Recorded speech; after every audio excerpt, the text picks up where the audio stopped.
ನಮಸ್ಕಾರ. ಶ್ರೀ ರಾಘವೇಂದ್ರ ಸ್ವಾಮಿಗಳ ವರ್ಧಂತಿ ಪ್ರತಿ ವರ್ಷ ಫಾಲ್ಗುಣ ಮಾಸದ ಶುಕ್ಲ ಪಕ್ಷದ ಸಪ್ತಮಿಯಂದು ಆಚರಿಸಲಾಗುತ್ತದೆ. ಇಂದು 431ನೇ ರಾಘವೇಂದ್ರ ಸ್ವಾಮಿ ವರ್ಧಂತಿ. ಈ ದಿನವನ್ನು ರಾಯರ ಜನ್ಮದಿನವಾಗಿದೆ. ರಾಘವೇಂದ್ರ ಸ್ವಾಮಿ ವರ್ಧಂತಿ ದಿನವಾದ ಇಂದು ನಾವು ರಾಯರನ್ನು ಹೇಗೆ ಪೂಜಿಸಬೇಕು, ರಾಘವೇಂದ್ರ ಸ್ವಾಮಿ ವರ್ಧಂತಿ ದಿನ ಯಾವ ಮಂತ್ರಗಳನ್ನು ಪಠಿಸಬೇಕು ಎಂದು ಇವತ್ತಿನ ವಿಡಿಯೋದಲ್ಲಿ ತಿಳಿಯೋಣ. ಫಾಲ್ಗುಣ ಮಾಸದ ಶುಕ್ಲ ಪಕ್ಷದ ಸಪ್ತಮಿ ದಿನದಂದು ಅಂದರೆ 7ನೇ ದಿನದಂದು ರಾಘವೇಂದ್ರ ಸ್ವಾಮಿ ವರ್ಧಂತಿಯನ್ನು ಅಂದರೆ ರಾಘವೇಂದ್ರ ಸ್ವಾಮಿಗಳ ಜಯಂತಿಯನ್ನು ಆಚರಿಸಲಾಗುತ್ತೆ.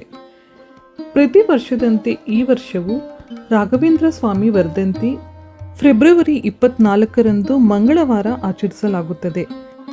ವೈಷ್ಣವ ಧರ್ಮವನ್ನು ಪ್ರತಿಪಾದಿಸಿದ ರಾಯರು ಮಧ್ವಾಚಾರ್ಯರ ದ್ವೈತ ತತ್ವವನ್ನು ಜನಪ್ರಿಯಗೊಳಿಸಿದವರು. ದೇಶದ ಮೂಲೆ ಮೂಲೆಯಲ್ಲೂ ರಾಯರ ಭಕ್ತರಿದ್ದು ಇಂದು ಅವರು ರಾಯರನ್ನು ವಿಶೇಷ ರೀತಿಯಲ್ಲಿ ಪೂಜಿಸುತ್ತಾರೆ. ಈ ದಿನ ಮಾಡಬೇಕಾದ ಮುಖ್ಯವಾದ ಕೆಲಸದ ಬಗ್ಗೆ ತಿಳಿಯೋಣ. ಶ್ರೀ ರಾಘವೇಂದ್ರ ಸ್ವಾಮಿಯ ವರ್ಧಂತಿ ದಿನದಂದು ದೈಹಿಕ ಶುದ್ಧತೆಯನ್ನು ಮಾಡಿಕೊಂಡು ಅಂದರೆ ಸ್ನಾನ ಇತ್ಯಾದಿಗಳನ್ನು ಮಾಡಿ ಶುದ್ಧರಾಗಿ ದೇವರ ಕೋಣೆಯನ್ನು ಶುದ್ಧ ಮಾಡಿಕೊಳ್ಳಿ. ನಂತರ ದೇವರ ಕೋಣೆಯಲ್ಲಿ ರಾಯರ ಫೋಟೋ ಅಥವಾ ವಿಗ್ರಹವನ್ನಿಟ್ಟು ಅಲಂಕಾರ ಮಾಡಿ. ಈ ದಿನ ರಾಯರ ಪೂಜೆಯನ್ನು ಮಾಡುವವರು ಕಡ್ಡಾಯವಾಗಿ ಊರ್ಧ್ವ ಪುಂಡ್ರಧಾರಣೆಯನ್ನು ಮಾಡಿಕೊಳ್ಳಬೇಕು. ಅಂದರೆ ರಾಯರ ಹಣೆಯ ಮೇಲಿರುವಂತೆ ನಾಮವನ್ನು ಹಾಕಿಕೊಳ್ಳಬೇಕು. ಇಂದು ಶ್ರೀ ರಾಘವೇಂದ್ರ ಸ್ವಾಮಿಯ ಈ ಮಂತ್ರವನ್ನು ಪಠಿಸಿ. ಈ ದಿನದಂದು ರಾಯರನ್ನು ಪೂಜಿಸುವ ಸಮಯದಲ್ಲಿ ಪೂಜ್ಯಾಯ ರಾಘವೇಂದ್ರಾಯ ಸತ್ಯಧರ್ಮ ರಥಾಯ ಚ ಭಜತಾಂ ಕಲ್ಪವೃಕ್ಷಾಯ ನಮತಾಂ ಕಾಮಧೇನವೇ ಎನ್ನುವ ಈ ಮಂತ್ರವನ್ನು ಪಠಿಸಬೇಕು. ಅಥವಾ ಓಂ ಶ್ರೀ ಗುರು ರಾಘವೇಂದ್ರಾಯ ನಮಃ ಎನ್ನುವ ಈ ಮಂತ್ರವನ್ನು 108 ಬಾರಿ ಪಠಿಸಿ. ಇದು ನಿಮಗೆ ಶೀಘ್ರದಲ್ಲೇ ರಾಯರ ಅನುಗ್ರಹವನ್ನು ತರುತ್ತದೆ. ಹಾಗೂ ರಾಯರನ್ನು ನೀವು ಈ ದಿನ ಪತಿ ಪತ್ನಿಯಾಗಿ ಕುಳಿತು ಅಥವಾ ಕುಟುಂಬ ಸಮೇತರಾಗಿ ಕುಳಿತು ಪೂಜೆಯನ್ನು ಮಾಡಿ. ಶ್ರೀಹರಿ ನಾರಾಯಣನ 24 ಅವತಾರಗಳನ್ನು ಮನಸ್ಸಿನಲ್ಲಿಯೇ ಸ್ಮರಿಸಿ. ಈ ದಿನ ರಾಯರಿಗೆ ಆರ್ಘ್ಯವನ್ನು ಅರ್ಪಿಸಿ ರಾಯರ ಪಾದಪೂಜೆ ಮಾಡಿ. ರಾಘವೇಂದ್ರ ಸ್ವಾಮಿ ಮಂತ್ರಗಳನ್ನು ಪಠಿಸಿ.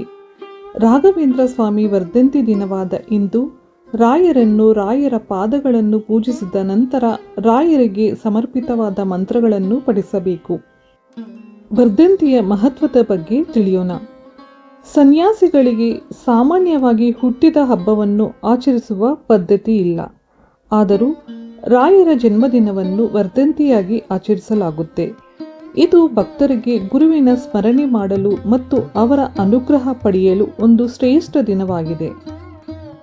ರಾಯರು ಕೇವಲ ಪಾವಾಡ ಪುರುಷರಲ್ಲ, ಅವರು ಮಹಾನ್ ವಿದ್ವಾಂಸರು. ಅವರು ಬರೆದ ವಾಕ್ಯಗಳು ಮತ್ತು ಕೃತಿಗಳು ಸನಾತನ ಧರ್ಮಕ್ಕೆ ಭದ್ರ ಬುನಾದಿ ಹಾಕಿವೆ. ಜಾತಿ ಮತಗಳ ಭೇದವಿಲ್ಲದೆ ಎಲ್ಲರಿಗೂ ಆಶೀರ್ವಾದಿಸುವ ಅವರ ದಯೆ ಅನನ್ಯ. ಮಂತ್ರಾಲಯದ ಪ್ರಭು ರಾಘವೇಂದ್ರ ಸ್ವಾಮಿಗಳು ಜನಿಸಿದ ಪುಣ್ಯಭೂಮಿ ಭುವನಗಿರಿ. ರಾಘವೇಂದ್ರ ಸ್ವಾಮಿಗಳ ಹೆಸರು ಕಿವಿಗೆ ಬಿದ್ದರೆ ನೆನಪಾಗುವುದು ಮಂತ್ರಾಲಯ.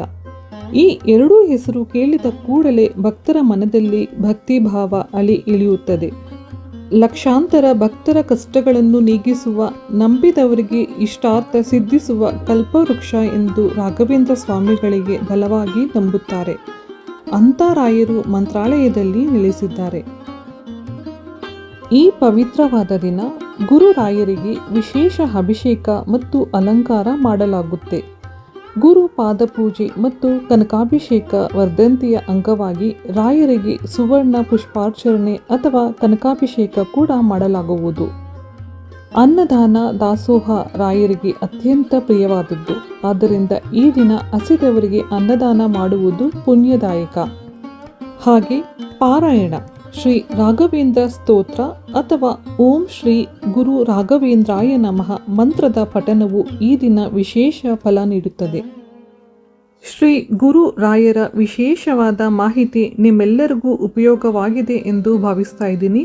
ಮತ್ತೆ ಒಂದು ಉಪಯುಕ್ತ ಮಾಹಿತಿಯೊಂದಿಗೆ ಮುಂದಿನ ವಿಡಿಯೋದಲ್ಲಿ ಭೇಟಿಯಾಗೋಣ. ಅಲ್ಲಿವರೆಗೂ ನಮಸ್ಕಾರ, ಧನ್ಯವಾದಗಳು.